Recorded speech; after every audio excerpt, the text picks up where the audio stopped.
नमस्कार दोस्तों आप सभी का हमारे इस चैनल में बहुत बहुत स्वागत है। जैसा कि दोस्तों आप देख रहे हैं, हम लोग पढ़ने जा रहे हैं क्लास 12 की केमिस्ट्री, जिसमें हम लोग पढ़ेंगे चैप्टर नंबर 13, जिसका नाम है जैव अणु या बायोमॉलिक्यूल्स। दोस्तों बता दें कि इस पूरे चैप्टर से 6 नंबर का क्वेश्चन आपको बोर्ड एग्जाम में मिलने वाला है। और दोस्तों बता दें कि अगर आप इतने चीज़ों को अगर ध्यान से पढ़ते हैं और अच्छे से लिखने की कोशिश करते हैं बोर्ड एग्जाम में, तो आप 100% स्कोर करने वाले हैं। दोस्तों बता दें कि सबसे पहले जो टॉपिक है बहुत इंपॉर्टेंट है, कार्बोहाइड्रेट्स और उसका वर्गीकरण। देखिए, इस कार्बोहाइड्रेट्स में आप पढ़ते हैं कि ग्लूकोज पढ़ते हैं, फ्रक्टोज पढ़ते हैं। ग्लूकोज फ्रक्टोज मुख्य रूप से आपको पढ़ना है सिलेबस के हिसाब से 2022-23 के हिसाब से। और दोस्तों बता दें कि उसके बाद सुक्रोज, माल्टोज और स्टार्च, ग्लाइकोजन, काइटिन, ये इनका बेसिक नाम आपको जानना बहुत जरूरी है। बेसिक नाम का मतलब यह है कि जैसे कॉमन सी जानकारी कि सेलुलोज क्या होता है।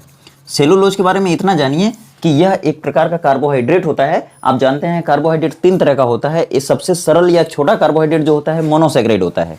उसके बाद दूसरा जो कार्बोहाइड्रेट होता है वो ओलिगोसैकेराइड होता है। और उसके बाद तीसरा जो कार्बोहाइड्रेट होता है वो पॉलीसैकेराइड होता है। तो मैं आपको बता दूं कि सेलुलोज एक तरह का प्राकृतिक पॉलीसैकेराइड है और ये स्टार्च से बना होता है। ठीक है, आगे देखिए, यह पौधों की कोशिका भित्ति में पाया जाता है। ठीक है, मुख्य रूप से। अब दोस्तों बता दें कि सेलुलोज के बाद आता है काइटिन। ठीक है, काइटिन हिंदी में समझिए, काइटिन। उसके बाद इन्यूलिन। ठीक है, उसके बाद ये क्या आ गया, ग्लाइकोजन। ठीक है, ये देखिए ग्लाइकोजन क्या है, फिर स्टार्च। ये नाम आपको सुनने को मिलेंगे और ये पूछा जाएगा आपसे कि ये कौन से कार्बोहाइड्रेट हैं, मोनोसैकेराइड है कि ओलिगोसैकेराइड है कि पॉलीसैकेराइड है। जैसे देखिए, ये सभी पॉलीसैकेराइड के एग्जाम्पल हैं, पॉलीसैकेराइड। और यह क्या होता है, यह एक तरह का कार्बोहाइड्रेट ही होता है, लेकिन ये ऐसे कार्बोहाइड्रेट होते हैं जो पानी में जाने के बाद लगभग 10 के बाद से लेके लगभग 3000 तक के मोनोसैकेराइड उत्पन्न कर सकते हैं। ठीक है, अब बता दें कि ये सभी लोग प्राकृतिक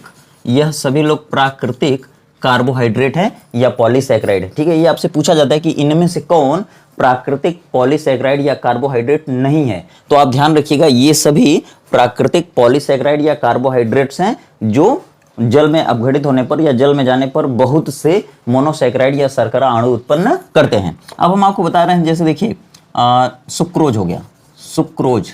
ठीक है, माल्टोज और फिर लैक्टोज, ये सभी क्या हैं, तो बता दें आपको कि यह सभी प्राकृतिक ओलिगोसैकेराइड हैं। क्या है, ओलिगोसैकेराइड क्या होता है, यह कार्बोहाइड्रेट ही होता है एक तरह का, लेकिन ये ऐसे कार्बोहाइड्रेट्स होते हैं जो पानी में जाने के बाद लगभग 2 से 9 मोनोसैकेराइड अणु उत्पन्न करते हैं। मोनोसैकेराइड अणु क्या होता है, जैसे देखिए ग्लूकोज और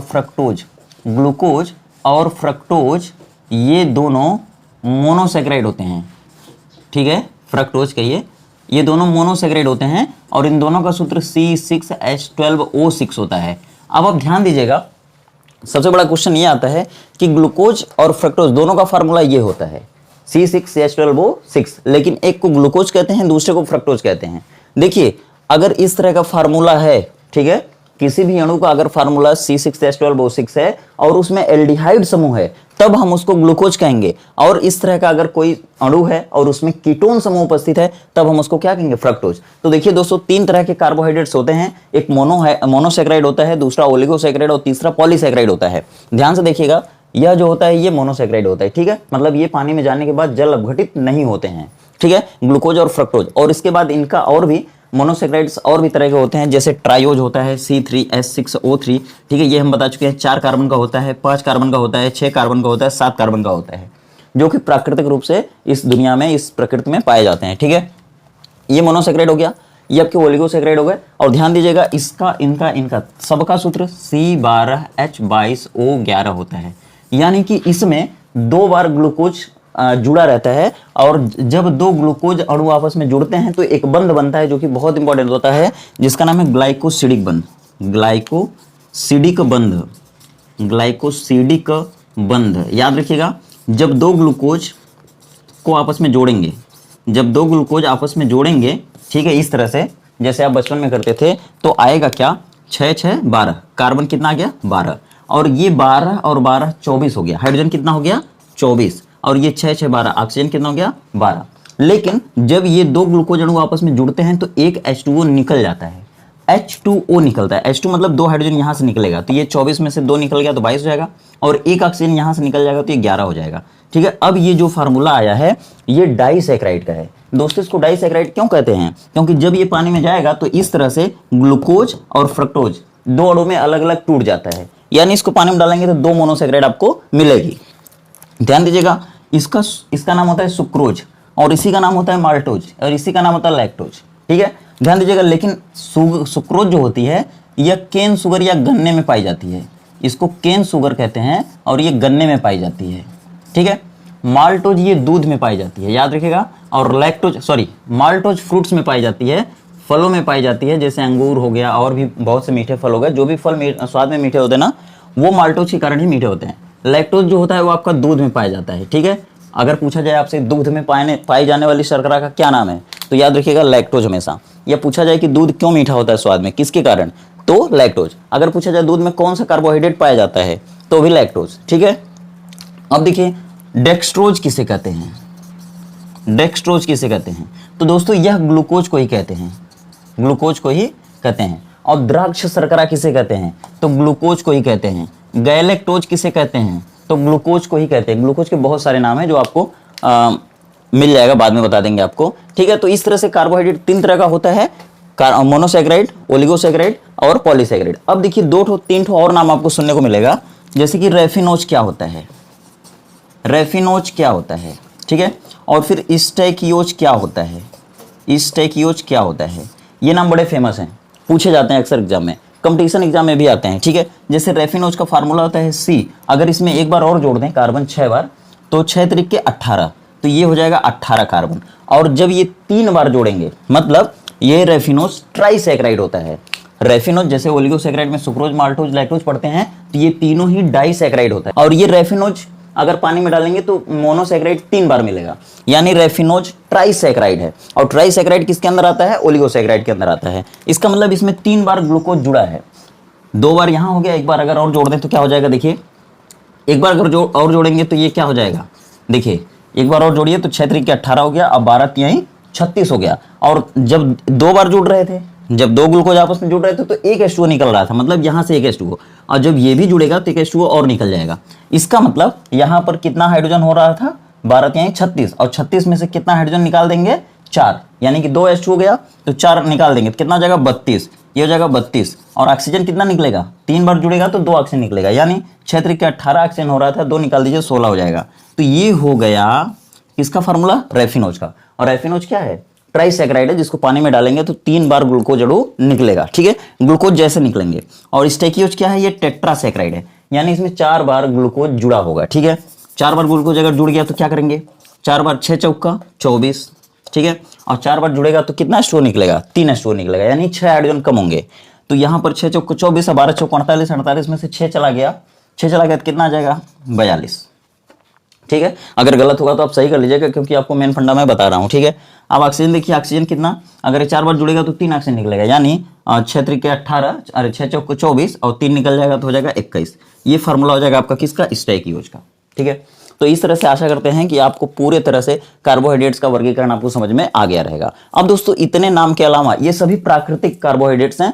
ठीक है, इतने नाम के अलावा अगर आपको कोई और नाम मिलता है तो वो 2 नाम हो सकता है। ठीक है, देखिए एस्पार्टेम आपसे पूछा जा सकता है। ठीक है, एस्पार्टेम क्या होता है, और सैकरीन क्या होती है, सैकरीन क्या होता है। देखिए ये दोनों मधुरक होते हैं, क्या होते हैं, मधुरक। मधुरक मतलब क्या होता है, स्वीटेनिंग एजेंट, यानी किसी चीज़ को मीठा करने वाले पदार्थ। अगर आपको मीठा बनाना है कोई चीज़ घर पे, ठीक है, मीठा चीज़ बनाना, तो आपको क्या चाहिए, चीनी चाहिए। अगर चीनी नहीं है तो क्या करेंगे आप, इनको ले सकते हैं।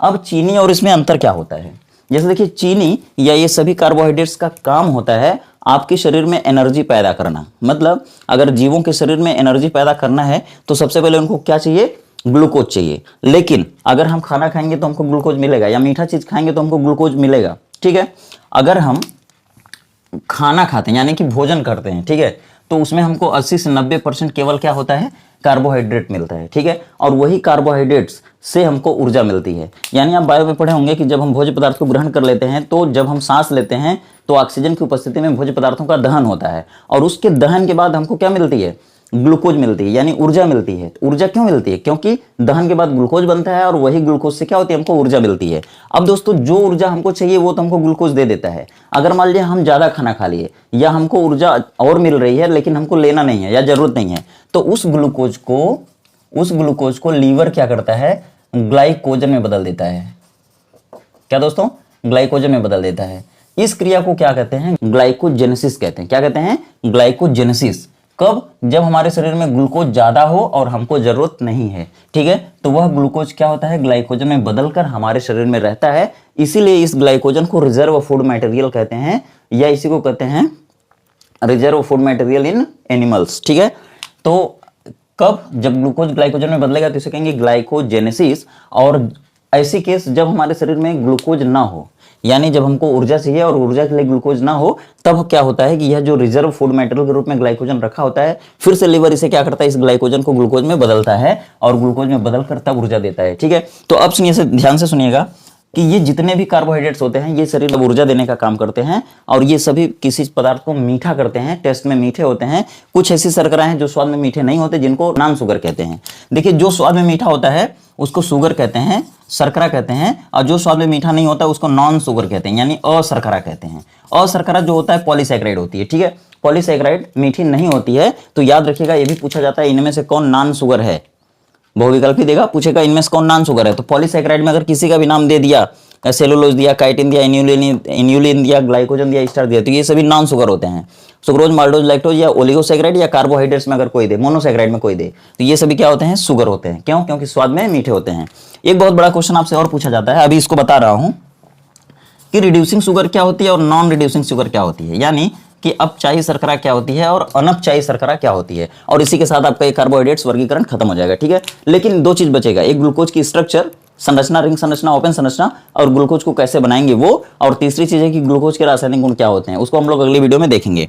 देखिए, रिड्यूसिंग शुगर क्या होती है, अपचायी शर्करा क्या होती है, ऐसे कार्बोहाइड्रेट्स जिनमें एल्डिहाइड समूह या कीटोन समूह दिखता है, मतलब दिखता नहीं है, रहता है, और एल्डिहाइड और कीटोन समूह की रासायनिक अभिक्रिया भी देता है, उसको हम लोग क्या कहेंगे, रिड्यूसिंग शुगर। जैसे ग्लूकोज और फ्रक्टोज कौन से शुगर हैं, रिड्यूसिंग शुगर या अपचायी शर्करा। और उसके बाद जो सुक्रोज होता है, सुक्रोज ये नॉन